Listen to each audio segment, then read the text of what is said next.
Deep in the heart of the African Amazon rainforest, where towering mahogany trees scrape the skies and a labyrinth of vines wove an emerald tapestry, a haunting legend whispered among villagers. They spoke of a man-turned snake, cursed to slither through the undergrowth, a prisoner to the wizard's wrath. The white snake, known as Kifo, glided silently across the forest floor. His scales shimmered like moonlight, an unnatural contrast to the lush greenery around him. Though he was a snake in form, his mind was still human, trapped in endless anguish. For years, he had wandered this forest, his curse a relentless reminder of his arrogance. It had been 10 years since Kifo, a proud and fearless young man, had crossed the powerful wizard, Nyoka. Kifo was a hunter, known for his boldness, and his reputation was unrivaled.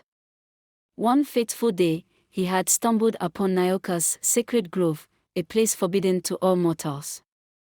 Ignorant of its sanctity, or perhaps simply defiant, Kifo had killed a rare white antelope that grazed in the grove. The animal was Nyoka's beloved companion. The wizard had appeared in a storm of rage, his voice booming like thunder. "You have taken what is mine, hunter. For your selfishness, you shall know the life of what you scorn. You shall crawl upon your belly, stripped of your humanity, until you learn what it means to live selflessly." The curse was sealed before Kifo could utter a word of protest. His body writhed and twisted, his bones shrinking, his skin hardening into shimmering white scales. When the pain subsided, he was no longer a man but a serpent, his cry of despair lost in the hiss of his new form. Now, 10 years later, the curse continued its merciless cycle. Each year, during the full moon, Kifo would shed his snake skin and transform into a man for 5 fleeting days. It was a cruel reprieve, for it reminded him of the life he had lost. The wizard's cryptic words echoed in his mind, 3 selfless deeds, and you may yet reclaim your form. But how could a snake perform such acts? The forest feared him, and he feared himself. The silver orb of the full moon rose over the rainforest, its light piercing through the canopy. Tonight was the night of transformation.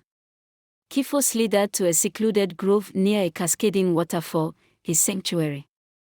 The moonlight touched his scales, and his body began to shift. His long, sinuous form shimmered, his scales falling away like flakes of snow.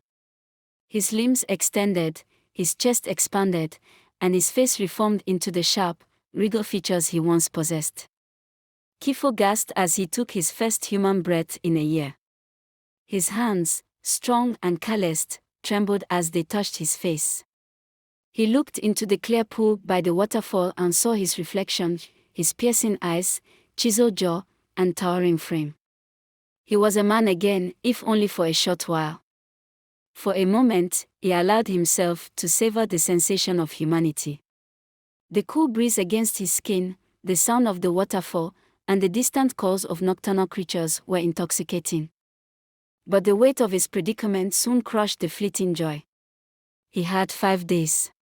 5 days to act before the curse consumed him once more. As dawn broke, Kifo ventured deeper into the forest, his senses heightened in his human form. He heard the hum of insects, the rustle of leaves, and the faint cries of distress carried on the wind. His sharp ears guided him to a small clearing, where he found a young girl no older than 10, her leg caught in a hunter's snare. The girl's eyes widened with terror as Kifo approached.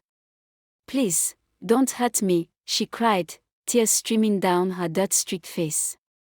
"I mean no harm," Kifo said, his voice gentle. He knelt beside her and inspected the trap. The rusted metal had bitten deep into her ankle, and blood stained the forest floor. "This will hurt," he warned as he pried the trap open with his bare hands. The girl screamed as her leg was freed, but her cries softened when she realized she was no longer trapped.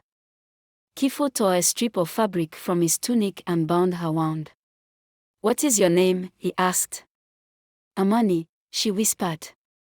"I was picking berries for my family when I got caught." Kifo nodded. "Can you walk?" Amani shook her head, her small body trembling from pain and exhaustion. Without hesitation, Kifo scooped her up into his arms. "I will take you home," he said. Amoni guided Kifo through the forest, her voice growing weaker with each word. After an hour, they reached a small village nestled among the trees. The sight of Kifo, a stranger carrying their wounded child, drew the villagers into a defensive huddle.